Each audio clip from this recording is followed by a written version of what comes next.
Shalom saudara-saudara yang dikasihi Tuhan. Senang bisa berjumpa kembali dengan saudara di dalam program Bina Iman GKI Klasik Solo.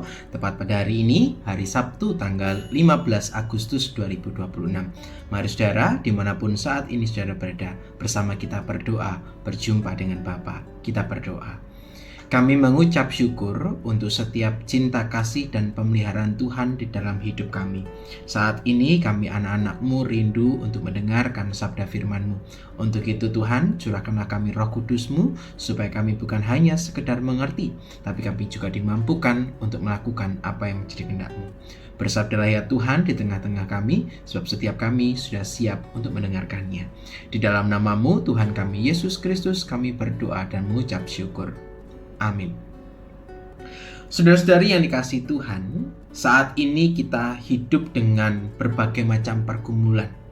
Mungkin kita bisa saja menampakkan wajah yang baik-baik saja, tetapi ada segudang pergumulan yang saat ini sedang kita hadapi. Tetapi sungguhnya pergumulan yang kita alami ini tidaklah mudah. Karena tekanan ekonomi, persoalan keluarga, tuntutan pekerjaan, dan kekhawatiran akan masa depan menjadi pergumulan kita hari ini. Sebuah survei yang dilakukan pada 2026 mencatat bahwa persoalan, pergumulan, kecemasan, dan depresi itu menjadi satu perhatian yang cukup serius di bangsa kita. Makanya pemeriksaan kesehatan terhadap jutaan anak itu menunjukkan adanya indikasi bahwa kecemasan dan depresi menjadi bagian di dalam kehidupan mereka. Di sisi lain, kondisi kita yang hari ini sungguh mengalami ketidakstabilan itu juga membawa sebuah tekanan di dalam kehidupan kita hari ini. Nah, saudara, gambaran ini menunjukkan kepada kita bahwa ada satu kenyataan, bahwa manusia itu membutuhkan tempat untuk membawa apa yang menjadi kelemahannya, apa yang menjadi ketakutannya, dan apa yang menjadi pergumulannya. Maka pertanyaannya adalah, kepada siapa kita membawa semua persoalan itu? Nah, firman hari ini mau mengingatkan kita di dalam Matius pasal yang ke-14 ayatnya yang ke-34 sampai dengan 36 yang berbunyi demikian. Setibanya di seberang, mereka mendarat di Genesaret. Ketika Yesus dikenal oleh orang-orang di tempat itu, mereka memberitahukannya ke seluruh daerah itu. Maka semua orang yang sakit dibawa kepadanya. Mereka memohon supaya diperkenankan menjamah jumbai jubahnya, dan semua orang yang menjamahnya menjadi sembuh. Nah, saudara-saudara yang kasih Tuhan, di dalam Matius yang barusan kita baca menceritakan bahwa ketika Yesus datang di Genesaret, orang-orang berbondong-bondong mendekatinya. Orang-orang di sana mengenali siapa Yesus. Bahkan ketika Yesus datang dan dikenali, mereka kemudian memberitahukan kedatangan Yesus itu ke seluruh daerah itu.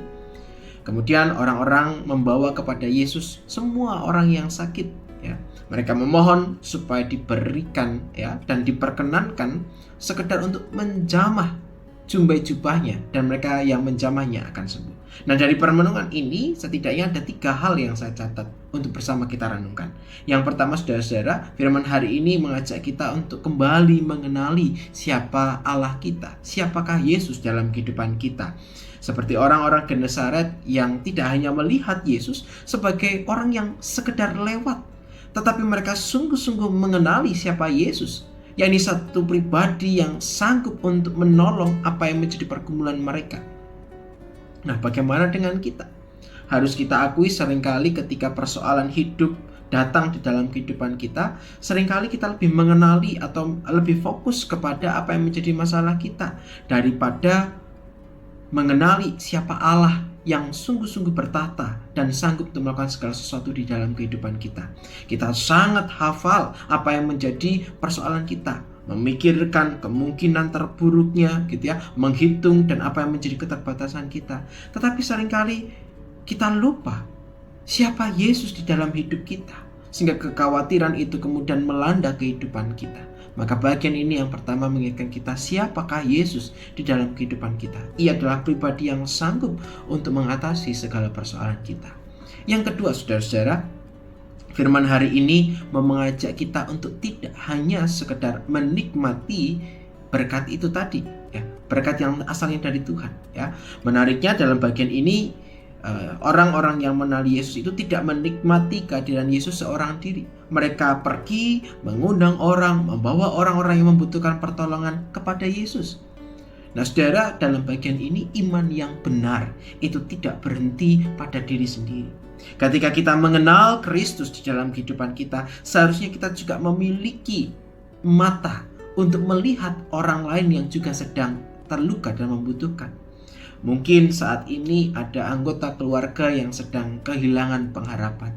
Ada rekan-rekan kita yang sedang menghadapi persoalan. Atau mungkin seseorang di sekitar kita yang membutuhkan teman untuk setidaknya didengarkan dan didoakan. Tetapi firman hari ini mengingatkan kita bahwa kita dapat membawa mereka untuk berjumpa dengan Yesus melalui doa, perhatian, kasih, dan kehadiran kita. Karena berkat Tuhan itu bukan hanya untuk diri kita sendiri. Dan yang ketiga, saudara-saudara, firman hari ini mengingatkan kita untuk datang dengan iman kepada Tuhan. Artinya percaya sepenuhnya kepada Tuhan. Dalam firman ini kita bisa melihat, ya, fokusnya bukanlah kepada jubah-jubah itu, tetapi pusat dari mukjizat itu adalah Yesus sendiri. Tindakan menjamah itu merupakan sebuah ekspresi kepercayaan bahwa di dalam Kristus ada kuasa dan pemulihan yang sungguh dapat ia lakukan. Karena itu firman hari ini tidak menjanjikan bahwa setiap persoalan kita akan selesai persis seperti apa yang kita harapkan dan inginkan. Tetapi firman hari ini justru mengundang kita untuk percaya bahwa tidak ada pergumulan yang terlalu kecil ataupun yang terlalu besar untuk kita bawa kepada Kristus. Sehingga 3 permenungan ini kiranya menjadi satu hal yang kita renungkan secara sungguh-sungguh. Mungkin hari ini kita datang kepada Tuhan dengan berbagai macam perasaan, pergumulan, dan kondisi yang mungkin tidak mudah. Tapi Matius 14 ayat 34-36 ini mengingatkan kita untuk mengenali siapa Allah kita. Kita diminta untuk datang kepadanya dan membawa setiap apa yang menjadi pergumulan kita kepadanya. Dan percayalah bahwa Yesus sanggup untuk menolong kita untuk keluar dari apa yang menjadi pergumulan kita hari ini. Dan jangan hanya berhenti kepada diri kita sendiri, tetapi lihatlah orang-orang di sekitar kita. Mungkin Tuhan ingin memakai saudara dan saya seperti penduduk di Genesaret, yang kemudian mengetahui keberadaan Yesus, mengundang, membawa mereka supaya ditolong oleh Tuhan. Hari ini kita juga dipanggil untuk membawa setiap orang-orang sekitar kita berjumpa dengan Tuhan. Hari ini kita mungkin tidak dapat mengendalikan semua keadaan. Kita juga tidak mempunyai jawaban untuk setiap persoalan bagi orang-orang sekitar kita. Tetapi kita mengetahui kepada siapa kita harus membawa setiap pergumulan ini. Di tengah dunia yang penuh dengan ketidakpastian, maka pengharapan kita bukan terletak pada keadaan yang selalu baik, melainkan kepada Kristus yang tetap sama dan selalu hadir bersama dengan kehidupan kita. Kiranya firman hari ini boleh menguatkan dan meneguhkan setiap iman kita. Bersama kita menutup di dalam doa. Bapa, ajarlah kami untuk terus mengandalkan Tuhan di tengah segala pergumulan kami. Ajarlah kami untuk tidak hanya berfokus kepada apa yang menjadi pergumulan kami, tapi kami boleh mengingat Engkau Allah di balik kehidupan kami, yang selalu menopang, menguatkan, dan memampukan kami. Dan ingatkanlah kami, supaya kami tidak hanya menikmati berkat Tuhan itu sendiri. Kami diundang Tuhan untuk membawa orang-orang di sekitar kami, untuk kami bersama-sama kuatkan di dalam Engkau. Mampukanlah kami Tuhan, supaya hidup kami boleh menjadi berkat. Inilah doa kami dan syukur kami, yang boleh kami naikkan hanya di dalam satu nama, yaitu Tuhan kami Yesus Kristus, Tuhan dan Juru Selamat kami yang hidup. Kami berdoa dan mengucap syukur. Amin. Saudaraku yang kasih Tuhan, demikianlah Bina Iman GKI Kasih Solo. Selamat melanjutkan perjalanan bersama dengan Tuhan. Kiranya kasih Tuhan senantiasa menyertai kita semua. Tuhan Yesus memberkati kita semua. Sampai jumpa.